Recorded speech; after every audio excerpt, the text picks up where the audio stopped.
पाथर पूजे हरि मिले तो मैं पूजू पहाड़, ताते ये चाकी भली पीस खाए संसार।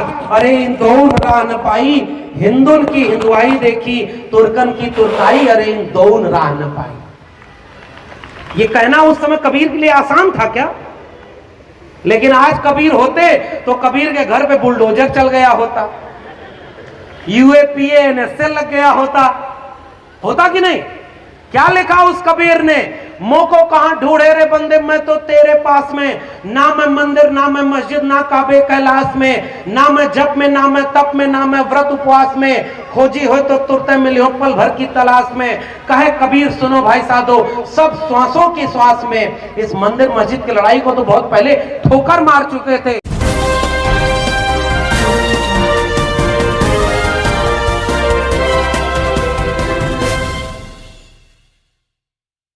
दोनों राह न पाई, हिंदुन की हिंदुआई देखी, तुर्कन की तुर्काई, अरे इन दोनों राह न पाई। ये कहना उस समय कबीर के लिए आसान था क्या?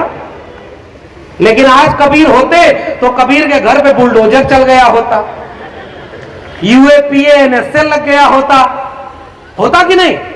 क्या लिखा उस कबीर ने?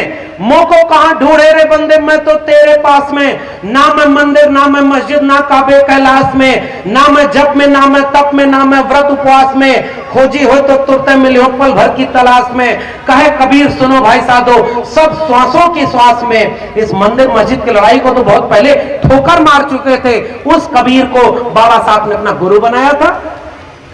ये बात कही थी ना कबीर साहब ने, मैं कहता आंखन की देखी, तू कहता कागज की लेखी, मेरा तेरा मनवा कैसे एक होई रे।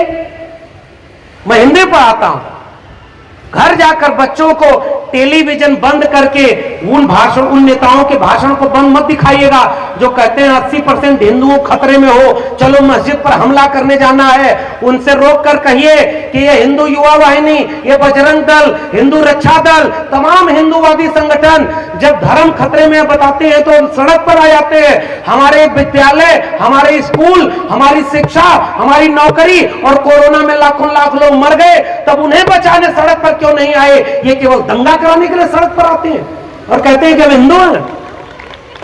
हम हिंदू होते तो बताओ दलितों को मंदिर में क्यों नहीं जाने दिया?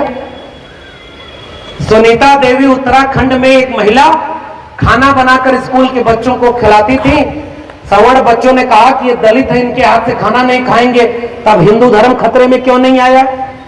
राजस्थान का एक नौजवान जितेंद्र मेघवाल, उसकी गलती केवल यह थी कि मूंछ रख लिया था, दलित था, उसको जान से मार दिया, तब हिंदू धर्म खतरे में क्यों नहीं आया? इस देश में, इसी प्रदेश में ओबीसी लोगों, आप ध्यान से सुनो, आपको बता रहा हूं, यहां एक जमाने में मुख्यमंत्री थे राम नरेश यादव। यादव जी लोगों को भी लगता है कि हम तो, हमारे भी एक भगवान है। मैं उनके खिलाफ भी बहुत नहीं बोलूंगा, नहीं तो सबसे ज्यादा मेरे खिलाफ वही हो जाएंगे।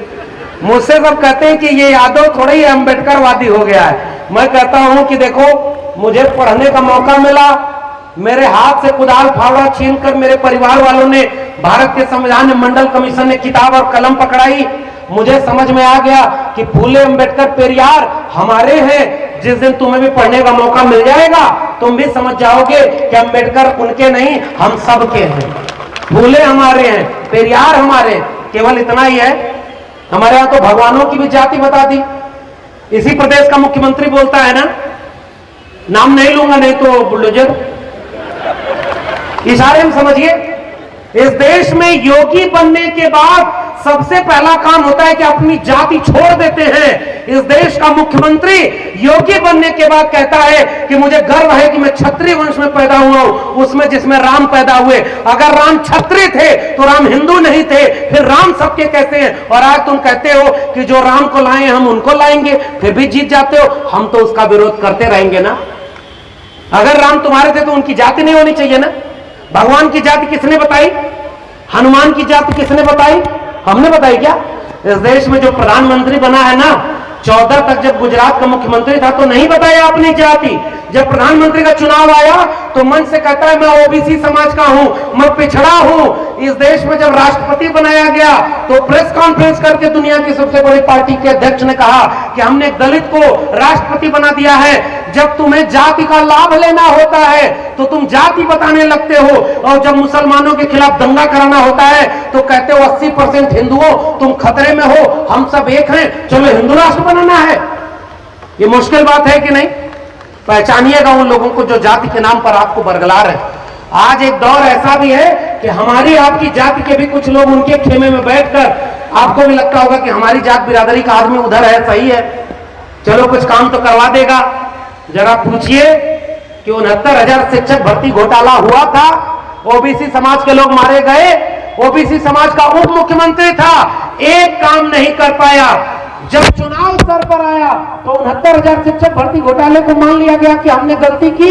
हरियाणा में शिक्षक भर्ती घोटाले में ओम प्रकाश चौटाला जेल में थे, तो इस प्रदेश के भी मुख्यमंत्री को जेल में जाना चाहिए कि नहीं? लेकिन नहीं जाएंगे, क्योंकि हम आप बिखरे हुए हैं। उन्हें पता है कि इनको आपस में लड़ा दो, इनकी बड़ी सी मूर्ति बनवा दो, इनके लोगों की पूजा करवा दो। डॉक्टर अंबेडकर की वो भी पूजा कर रहे हैं, सजग रहिएगा, मैं आपको आगाह करने आया हूं। आज डॉक्टर अंबेडकर की याद तब आ रही है जब 2 अप्रैल का भारत बंद हुआ था, तब क्यों नहीं आई थी? 2 अप्रैल के भारत बंद में एक बात कहने आया हूं। मान्यवर कांशीराम ने कहा 1932 के बाद इस देश में चमचा युग शुरू हो गया।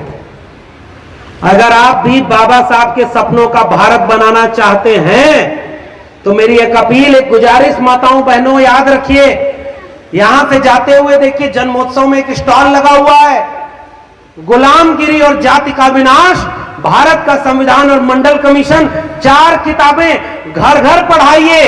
अपने आप आपकी पीढ़ियों का मुस्तकबिल न बदल जाए तो आप कहिएगा। हमारी लड़ाई किताबों की लड़ाई है, यही कहने आया हूं। हमारी लड़ाई मूर्ति की लड़ाई नहीं है, तस्वीर की लड़ाई नहीं है। हम मूर्ति बनाकर पूजा इसलिए करते हैं, पूजा तो बाबा साहब मना करके गए। बाबा साहब ने कहा व्यक्ति पूजा मत करना, किसी भी नेता का फैन मत बनना। मैं भी लोगों से कहता हूं कि आप मेरे